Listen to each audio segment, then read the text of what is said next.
পশ্চিমবঙ্গের বাসিন্দা হয়ে থাকেন এবং আপনি যদি একজন লেবার হয়ে থাকেন, তাহলে কিন্তু এই ভিডিওটা আপনার জন্য একটি সুখবর। বর্তমানে কিন্তু পশ্চিমবঙ্গে গভর্নমেন্টের তরফ থেকে সবাই কিন্তু লেবার কার্ড প্রোভাইড করা আছে। যারা কিন্তু লেবার, তাদেরকে একটি লেবার কার্ড কিন্তু প্রোভাইড করা আছে।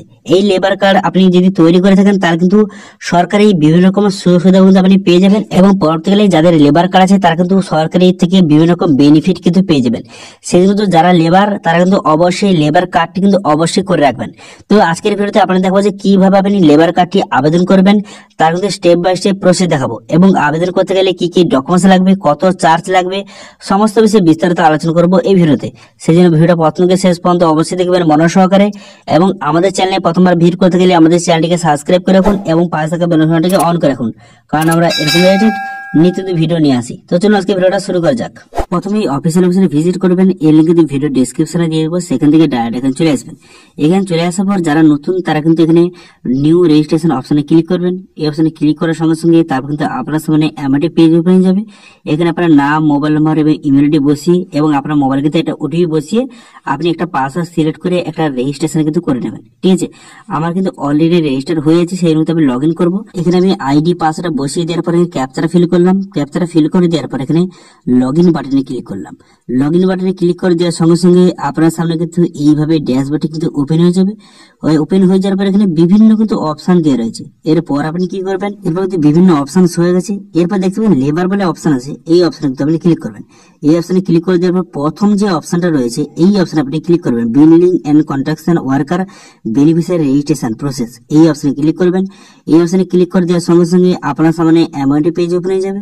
এরপর এলিজিবিলিটি ক্রাইটেরিয়া, তো আপনার বয়স কিন্তু 18 থেকে 60 বছরের মধ্যে কিন্তু হতে হবে। ঠিক আছে, 18 থেকে আপনার বয়স 60 বছরের মধ্যে হয়ে থাকে তাহলে কিন্তু এই লেবার কার্ডের জন্য আপনি আবেদন করতে পারবেন এবং আপনার কিন্তু একজন লেবার কিন্তু হতে হবে। মিনিমাম কিন্তু 3 মাস আপনার কিন্তু যে কোনো কোম্পানির যে লেবার হয়ে আপনি কাজ কিন্তু অবশ্যই কিন্তু করতে হবে। ঠিক আছে, যে কোনো কোম্পানির লেবার হয়ে আপনাকে 3 মাসকে কিন্তু কাজ অবশ্যই করতে হবে, তবে কিন্তু আপনি এই লেবার কার্ডটি তৈরি করতে পারবেন। এবং ডকুমেন্টস রিকোয়ার, তো এখানে এজ প্রুফ হিসেবে আপনার কি কি ডকুমেন্টস লাগবে, তো দেখতে পাচ্ছেন এখানে কিন্তু আপনার যদি বার্থ সার্টিফিকেট থাকে birth certificate, school living certificate থাকে যদি স্কুল লিভিং সার্টিফিকেট, এবং যদি voter identity card, ration card অথবা ড্রাইভিং লাইসেন্স দিতে পারেন এজ প্রুফ হিসাবে। এর মধ্যে সার্টিফিকেট লাগবে, তো কি সার্টিফিকেট লাগবে, তো দেখতে পাচ্ছেন আপনি কিন্তু এমএলএ, এমপি অথবা জেলা পরিষদ অথবা আপনি যে গ্রাম পঞ্চায়েত প্রধানের কাছ থেকে একটা সার্টিফিকেট কিন্তু নিয়ে আসতে হবে যে আপনি লেবার নাকি, তার কিন্তু প্রমাণস্বরূপ একটা সার্টিফিকেট কিন্তু আপনাকে নিয়ে আসতে হবে এবং 1 কপি কিন্তু ফটো লাগবে। এখানে চার্জ দেখতে পাচ্ছেন এখানে 20 টাকার চার্জ লাগবে এবং সাবস্ক্রিপশন চার্জ 30 টাকা, টোটাল কিন্তু 50 টাকা এখানে আপনার খরচ হবে। ঠিক আছে, এবং কেউ যদি সিএসসি এর মধ্যে করে তাহলে কিন্তু 20 টাকা আপনাকে কিন্তু চার্জ দিতে হবে এখানে। তো সব ডিটেলস দেখে নেওয়ার পর এখানে ঠিক ছিল মারবেন, ঠিক ছিল মেরে দেওয়ার পর এখানে অ্যাপ্লাই বাটনে ক্লিক করবেন। ঠিক আছে, অ্যাপ্লাই বাটনে ক্লিক করে দেওয়ার সঙ্গে সঙ্গে আপনাকে কিন্তু সরাসরি নতুন একটি পেজে কিন্তু নিয়ে চলে যাবে। তো এখান থেকে আপনার রেজিস্ট্রেশনটা করতে হবে। প্রথম দেখতে পাচ্ছেন অ্যাপ্লিকেশন বেসিক ইনফরমেশন বসাতে হবে। তো আপনি মিস্টার বা মিসেস এখান থেকে সিলেক্ট করে নেওয়ার পর আপনার ফার্স্ট নেম বসিয়ে দেবেন, মিডল নেম বসিয়ে দেবেন, তার লাস্ট নেম বসিয়ে দেবেন, এখানে বইতে ডেট অফ বার্থ এখানে বসিয়ে দেবেন।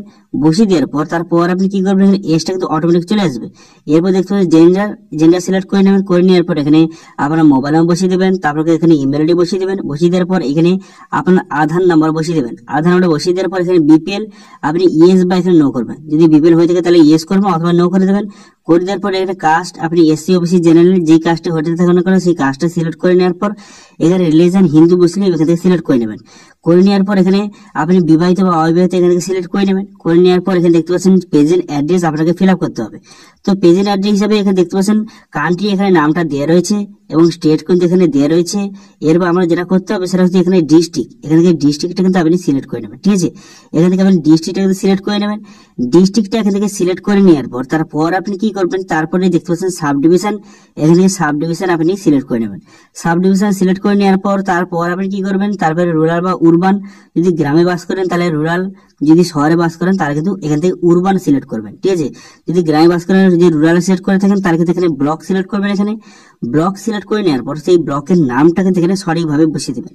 ব্লকের নামটা সঠিক বসিয়ে দেওয়ার পর তারপর কিন্তু ভিলেজ বা ওয়ার্ডের নামটা বসিয়ে দেবেন। তারপরে ভিলেজের নামটা বসিয়ে দেওয়ার পর তারপর কিন্তু পুলিশ স্টেশন নামটা বসিয়ে দেওয়ার পর এখানে কিন্তু পোস্ট অফিসের নামটা বসিয়ে দেবেন। পোস্ট অফিসের নামটা বসিয়ে দেওয়ার পর এখানে অ্যাড্রেস আপনার পুরো অ্যাড্রেসটা কিন্তু সঠিকভাবে বসিয়ে দেবেন এবং পিনকোড নাম্বারটা বসিয়ে দেবেন। বসিয়ে দেওয়ার পর এখানে সেভ এন্ড নেক্সট বাটনে ক্লিক করবেন। সেভেন নেক্সট বাটনে ক্লিক করে দেওয়ার সঙ্গে সঙ্গে তারপর দেখতে পাচ্ছেন এখানে কিন্তু আবার নেক্সট পেজ কিন্তু আপনার সামনে ওপেন হয়ে গেল। এখানে দেখতে পাচ্ছেন বেসিক ইনফরমেশন কিন্তু সেভ হয়ে গেল। এরপর দেখতে পাচ্ছেন পেরেন্টস অথবা হাজবেন্ড ডিটেলস। তো যদি আপনি ছেলে হয়ে থাকেন তাহলে কিন্তু এখানে ফাদার সিলেক্ট করবেন, যদি কেউ মহিলা হয়ে থাকে তাহলে কিন্তু তার হাজবেন্ড এখান থেকে সিলেক্ট করতে পারেন। এবং এখানে যদি ফাদার সিলেক্ট করেন তাহলে কিন্তু এখানে মিস্টার সিলেক্ট করবেন। করে দেওয়ার পর আপনার বাবার নাম ফার্স্ট নেমটা বসিয়ে দেবেন এখানে। তারপরে আপনার বাবার কিন্তু মিডিল নেমটা এখানে বসিয়ে দেবেন, ঠিক আছে। মিডিল নেম থাকে মিডিল নেম বসাবেন এবং লাস্ট নেম যদি থাকে তো লাস্ট নেম বসিয়ে দেবেন। এর পার্মানেন্ট অ্যাড্রেস, যদি আগে যে অ্যাড্রেসটা বসালেন প্রেজেন্ট অ্যাড্রেস সেটা যদি সেম হয়ে থাকে তাহলে ঠিক চিহ্ন মারবেন এখানে। ঠিক চিহ্ন মারার সঙ্গে সঙ্গে এখানে অ্যাড্রেসটা কিন্তু চলে এলো অটোমেটিক। এরপর কি করবেন এখানে এমপ্লয়মেন্ট ডিটেলস লাস্ট 12 মাস, আপনার কিন্তু লাস্ট 12 মাসে কিন্তু আপনাকে এমপ্লয়মেন্ট ডিটেলস কিন্তু বসাতে হবে, ঠিক আছে। আপনি যে কোনো কোম্পানিতে বা যে কোনো জায়গায় আপনি লেবার হিসেবে কাজ করছেন তার কিন্তু ডিটেলস আপনাকে বসাতে হবে। এখানে আপনার নাম বসিয়ে দিবেন এবং এখানে আপনার কিন্তু অ্যাড্রেস বসিয়ে দিবেন যেখানে কাজ করছেন। তারপরে এখানে কিন্তু সমস্ত ডিটেলস এখানে বসিয়ে দিবেন। যেখানে আপনি কাজ করছেন তার যদি কোনো রেজিস্ট্রেশন নাম্বার থাকে তো রেজিস্ট্রেশন নাম্বার বসিয়ে দেবেন এবং আপনি এখানে কি হিসেবে কাজ করছেন এখানে লেবার লিখে দেবেন এবং কবে থেকে আপনি কাজটা শুরু করেছেন তার ডেটটা বসিয়ে দেবেন। বুঝতে পারবেন। এবার লাস্ট ডেট, তো এন্ড ডেট হচ্ছে আজকের যে জবে অ্যাপ্লাই করছেন তবে এখানে ডেটটা কিন্তু আপনি দিয়ে দেবেন। দিয়ে দেওয়ার পর কিন্তু টোটাল কতদিন আপনি কাজ করছেন এখানে শো হয়ে যাবে, ঠিক আছে। মিনিমাম কিন্তু 90 দিনের আপনাকে কিন্তু লেবার কিন্তু অবশ্যই কাজ করতে হবে, ঠিক আছে। মিনিমাম কিন্তু এমন একটা ডেট দিবেন যেন 90 দিনের বেশি হয়, 90 দিনের কম হলে কিন্তু হবে না, ঠিক আছে। 90 দিনের জন্য বেশি হয় তবে কিন্তু এখানে আপনার যে এই ফর্ম ফিলআপটা কিন্তু সাকসেসফুল হবে, ঠিক আছে, নাহলে কিন্তু হবে না। সেই জন্য কিন্তু 90 দিনের জন্য বেশি হয়। দেখতে পাচ্ছেন আমি একটা ডেট দিয়েছি, এখানে কিন্তু 337 দিন হয়েছে, কোনো সমস্যা নেই। 90 দিনের কিন্তু বেশি অবশ্যই হতে হবে। তারপর যদি অ্যাড করে নেবেন এখানে, অ্যাড করে নেওয়ার পর আরো যদি কোনো ডিটেলস অ্যাড করতে চান, আরো যদি অন্য কোনো কোম্পানিতে কাজ করেছেন তাহলে কিন্তু আরো ডিটেলস কিন্তু অ্যাড করে নেবেন। তো এইভাবে অ্যাড করে নেবেন। অ্যাড করে নেওয়ার পর এরপর আপনি কি করবেন, এরপর দেখতে পাচ্ছেন ব্যাংক ডিটেলস। আপনার কিন্তু ব্যাংক ডিটেলস কিন্তু আপনাকে বসাতে হবে, ঠিক আছে। প্রথমে এটা অ্যাড করে নেওয়ার পর তাহলে ব্যাংকের ডিটেলস বসাতে হবে। তো এখানে ব্যাংকের নাম বসিয়ে দেবেন। ব্যাংকের নাম বসিয়ে দেওয়ার পর ব্যাংকের আইএফএসসি কোড বসিয়ে দেবেন। তারপর কিন্তু এখানে ব্রাঞ্চ ডিটেলস বসিয়ে দেবেন এবং অ্যাকাউন্ট নাম্বারটা বসিয়ে দেবেন। এটা বসানোর ফলে আপনার যদি এই লেবার কার্ডে কোনো সুযোগ সুবিধা দেওয়া হয় তাহলে কিন্তু এই অ্যাকাউন্টে কিন্তু টাকাটা ঢুকবে, ঠিক আছে। তো সেই জন্য কিন্তু এইটা অবশ্যই করবেন। তো এবার ডিপেন্ডেন্ট, আপনার উপরে কতজন ডিপেন্ডেন্ট তার কিন্তু নাম বসিয়ে দেবেন, তার এজ বসিয়ে দেবেন এবং আপনার সঙ্গে তার সম্পর্ক কি এখানে সিলেক্ট করে নেবেন। করে নেওয়ার পর তারপর তার জেন্ডারটা সিলেক্ট করে নেবেন, ঠিক আছে। মেল বা ফিমেল জেন্ডারটা সিলেক্ট করে নেওয়ার পর অ্যাড করে দেবেন। তো আপনার উপরে যতজন নির্ভরশীল তার কিন্তু নাম ডিটেলস বসিয়ে দেবেন। বসিয়ে দেওয়ার পর এবার নমিনি কাকে রাখতে চান নমিনি নাম বসিয়ে দেবেন, তার অ্যাড্রেস বসিয়ে দেবেন, তার বয়স বসিয়ে দেবেন এবং আপনার সঙ্গে নমিনি সম্পর্ক কি এখানে সিলেক্ট করে নেবেন।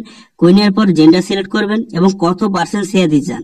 যদি 100% শেয়ার দিতে চান তো 100 লিখবেন, যদি 50% দিতে চান এবং আর একজন নমিনি অ্যাড করে তাকে 50% দিতে চান তাহলে এখান থেকে তার নামটা কিন্তু অ্যাড করে নেবেন, ঠিক আছে। এইভাবে কিন্তু সবাইকে অ্যাড করে নেবেন। করে নেওয়ার পর আদার ডিটেলস আপনাকে বসাতে হবে। যেমন যদি পিএম নম্বর আপনার যদি থাকে তো বসাবেন, যদি না থাকে তাহলে এগুলো বসানোর দরকার নেই। তো সরাসরি এখানে চলে আসবেন। এখানে চলে আসার পর দেখতে পাচ্ছেন যেগুলো রেড মার্ক আছে সেগুলো কিন্তু অবশ্যই ফিল আপ করতে হবে। তো এখানে দেখতে পাচ্ছেন এখানে কিন্তু সেলফ এমপ্লয়েড এখান থেকে সিলেক্ট করবেন। করে নেওয়ার পর আপনার কাছে যদি কোনো আইডেন্টিফিকেশন কোনো যদি সার্টিফিকেট থাকে তো ইয়েস করবেন অথবা নো করবেন। আপনি যে লেবার হিসেবে কাজ করছেন আপনার যে কোনো সার্টিফিকেট থাকে তো ইয়েস করবেন অথবা নো করে দেবেন। করে দেওয়ার পর এখানে কিন্তু এই ঠিক চিহ্ন মারবেন। এটা ঠিক চিহ্ন মারার পর এখানে 7 নেক্সট বাটনে ক্লিক করবেন। 7 নেক্সট বাটনে ক্লিক করে দেওয়ার সঙ্গে সঙ্গে তারপর কিন্তু আপনার সামনে নতুন একটি পেজ কিন্তু ওপেন হয়ে যাবে, ঠিক আছে। সমস্ত ডিটেলস একবার দেখে নেবেন। দেখে নেওয়ার পর এখানে সাবমিট বাটনে ক্লিক করলে আপনার অ্যাপ্লিকেশনটা সেভ হয়ে যাবে এবং সমস্ত প্রিভিউটা দেখে নেবেন। যদি কোনো ভুল হয়ে থাকে তাহলে কি করবেন, তাহলে কিন্তু এখানে এডিট অ্যাপ্লিকেশন অপশনে ক্লিক করে আপনি ফর্মটা কিন্তু এডিট করতে পারেন, ঠিক আছে। এডিট করে নেবেন এবং সবকিছু যদি ঠিকঠাক থাকে তাহলে অ্যাটাচ সাবমিটিং ডকুমেন্টস অপশনে ক্লিক করবেন। এই অপশনে ক্লিক করার পর এখানে ডকুমেন্টস অ্যাটাচ করতে হবে। প্রথম দেখতে পাচ্ছেন এজ প্রুফ। এবার এজ প্রুফ হিসেবে আপনার কাছে কোন ডকুমেন্ট আছে এখান থেকে সিলেক্ট করবেন। যদি বার্থ সার্টিফিকেট থাকে বার্থ সার্টিফিকেট সিলেক্ট করবেন অথবা স্কুল ইভেন্ট সার্টিফিকেট অথবা রেশন কার্ড ভোটার কার্ড যেটা আছে সেটাকে এখানে আপলোড করে দেবেন, ঠিক আছে। 100 কেবির মধ্যে জেপিজি ফরম্যাটে আপনি আপলোড করে দেবেন। করে দেওয়ার পর তারপরে যদি আপনার কোনো সার্টিফিকেট আপনি যে পঞ্চায়েত থেকে অথবা আপনার এমএলএ থেকে বা এমপি থেকে একটা যাবেন লেবার সেটা সার্টিফিকেট নিয়ে আসতে হবে। তো সেটা নিয়ে এসে সেটা কিন্তু আপলোড অবশ্যই কিন্তু এখানে করে দেবেন, ঠিক আছে। সেটা নিয়ে এসে এখানে সার্টিফিকেটটা আপলোড করে দেবেন। এটা কিন্তু 100 কেবির মধ্যে আপনি জেপিজি ফরম্যাটে এটা সার্টিফিকেট সার্টিফিকেটটা আপলোড করে দেবেন। করে দেওয়ার পর আপনার ফটো আপলোড করে দেবেন। করে দেওয়ার পর এখানে আপনার সিগনেচার আপলোড করে দেবেন। করে দেওয়ার পর এখানে এনি আদার রিলেভেন্ট ডকুমেন্টস, এখানে আপনি এজ প্রুফ হিসেবে যদি আপনি আধার কার্ড দিয়ে থাকেন তাহলে কিন্তু এখানে ভোটার আইডেন্টি কার্ড আপলোড করে দেবেন, এবং এজ প্রুফ হিসেবে যদি আপনি ভোটার কার্ড দিয়ে থাকেন তাহলে কিন্তু এখানে আপনি আধার কার্ড আপলোড করে দেবেন। করে দেওয়ার পর এখানে দেখতে পাচ্ছেন এখানে অ্যাপ্লিকেশন 27 নম্বর অ্যাপ্লিকেশন ফর্মটা এখানে আপলোড কিন্তু করতে হবে। তো এই ফর্মটা আপনি করতে পারবেন, ঠিক আছে। এই ফর্মটার লিঙ্ক কিন্তু আমি ভিডিও ডেসক্রিপশনে দিয়ে দেবো। এই ফর্মটাকে আপনাকে ফিল আপ করতে হবে। এই ফর্মটাকে আপনাকে কিন্তু হাতে লিখে ফিল আপ করে কিন্তু এই ফর্মটা সেখানে আপলোড কিন্তু করতে হবে। এই ফর্মের লিঙ্ক কিন্তু ভিডিও ডেসক্রিপশনে দিয়ে দেবো। সেখানে গিয়ে কিন্তু এই ফর্মটা ডাউনলোড করবেন। করার পর কিন্তু এই ফর্মটা আপনি হাতে লিখে ফিল আপ করবেন। করার পর সেখানে কিন্তু আপনি স্ক্যান করে আপলোড কিন্তু করে দেবেন, ঠিক আছে। এবং আপনি যে ফর্মটা ফিল আপ করবেন এটা নিয়ে যদি কোনো প্রবলেম হয় তাহলে কিন্তু কমেন্ট করে জানান। আমি নেক্সট ভিডিওতে এটা কিভাবে ফর্মটা আপনি হাতে লিখে ফিল আপ করবেন, কোথায় কি ফিল আপ করবেন সেটা নিয়ে কিন্তু নেক্সট ভিডিওতে আপনাদের দেখিয়ে দেবো, ঠিক আছে। তো সমস্ত ডকুমেন্টস এখানে আপলোড করে দেওয়ার পর সেভ এন্ড নেক্সট বাটনে ক্লিক করবেন। সেভ এন্ড নেক্সট বাটনে ক্লিক করে দেওয়ার সঙ্গে সঙ্গে আপনার কিন্তু অ্যাপ্লিকেশনটা সাকসেসফুল ভাবে সাবমিট হয়ে যাবে। এর মধ্যে একটা রিসিভ কপি দেবে এবং সেই রিসিভ কপি কিন্তু একটা এআই নম্বর কিন্তু আপনাকে প্রোভাইড করবে। সেই নাম্বারটা কিন্তু আপনি কপি করে রাখবেন এবং পরবর্তীকালে স্ট্যাটাস চেক করতে পারবেন। স্ট্যাটাস চেক করার ট্র্যাক অ্যাপ্লিকেশন স্ট্যাটাস অপশন এখানে ক্লিক করবেন। এখানে ক্লিক করার পর তারপর কিন্তু আপনার অ্যাপ্লিকেশনটা প্রথম কিন্তু পেন্ডিং অবস্থা থাকবে, ঠিক আছে। তারপরে কিন্তু কিছুদিনের মধ্যে আপনার 6 থেকে 7 দিনের মধ্যে আপনার কিন্তু অ্যাপ্লিকেশনটা এইভাবে অ্যাপ্রুভ কিন্তু হয়ে যাবে। অ্যাপ্রুভ হয়ে যাওয়ার পর তারপর কিন্তু এখানে ডাউনলোড অপশনে ক্লিক করে এখানে কিন্তু আপনার যে সার্টিফিকেট অথবা যে আপনার লেবার কার্ডটি কিন্তু এখান থেকে আপনার অনলাইন থেকে ডাউনলোড করতে পারবেন, ঠিক আছে। ডাউনলোড অপশনে ক্লিক করে আপনি লেবার কার্ডটি এখানে অনলাইন থেকে ডাউনলোড করে নিতে পারবেন। তো এইভাবে আপনি কিন্তু লেবার কার্ডের জন্য আবেদন করতে পারেন। এবার আপনার যে পেমেন্টটা করতে হবে, পেমেন্ট কোথায় করবেন? তো দেখতে পাবেন পেমেন্ট স্ট্যাটাস অপশনে ক্লিক করে এখানে কিন্তু আপনার এএন নাম্বারটা বসিয়ে সার্চ বাটনে ক্লিক করে এখানে আপনি পেমেন্টটা কিন্তু করে দেবেন, ঠিক আছে। পেমেন্টটা করে দেওয়ার পর তারপর কিন্তু আপনি স্ট্যাটাসটা চেক করবেন যে 6 থেকে 7 দিনের পর কিন্তু এটা আপনার অ্যাপ্রুভ হয়ে যাবে। অ্যাপ্রুভ হয়ে যাওয়ার পর তারপর কিন্তু আপনি এখান থেকে আপনি আপনার লেবার কার্ডটি ডাউনলোড করতে পারবেন, ঠিক আছে। প্রথম কিন্তু অ্যাপ্লাই করার পর সেই এএন নাম্বার দিয়ে প্রথম কিন্তু পেমেন্ট করবেন, ঠিক আছে। পেমেন্ট করার পর তারপর কিন্তু আপনার 6 থেকে 7 দিনের মধ্যে আপনার কিন্তু যে লেবার কার্ডটি জেনারেট হয়ে যাবে। তারপর কিন্তু অনলাইন থেকে ডাউনলোড করতে পারবেন এবং এই লেবার কার্ডের মাধ্যমে বিভিন্ন রকম সরকারি কিন্তু সুবিধা পেয়ে যাবেন। এবার লেবার কার্ডে কি কি সরকারি সুবিধা পাবেন সেটা নিয়ে যদি ভিডিও চান তাহলে কিন্তু কমেন্ট করে জানান। আমি নেক্সট ভিডিও দেখে দেবো যে লেবার কার্ডে বেনিফিট কি কি আছে সেটা নিয়ে কিন্তু নেক্সট ভিডিওতে আপনাদের দেখিয়ে দেবো, ঠিক আছে। তো আজকে ভিডিওটা যদি একটু ভালো লেগে থাকে তাহলে ভিডিওটা লাইক করে দেবেন এবং ভিডিও কিন্তু বন্ধুদের সঙ্গে শেয়ার করে দেবেন। এবং আমাদের চ্যানেলে প্রথমবার ভিজিট করতে গেলে আমাদের চ্যানেলটিকে সাবস্ক্রাইব করে রাখুন এবং পাশে থাকা বেল আইকনটিকে অন করে রাখুন, কারণ আমরা এরকম রিলেটেড নিত্য ভিডিও নিয়ে আসি। আজকে ভিডিওটা এই পর্যন্তই, দেখা হচ্ছে নেক্সট ভিডিওতে। Thank you.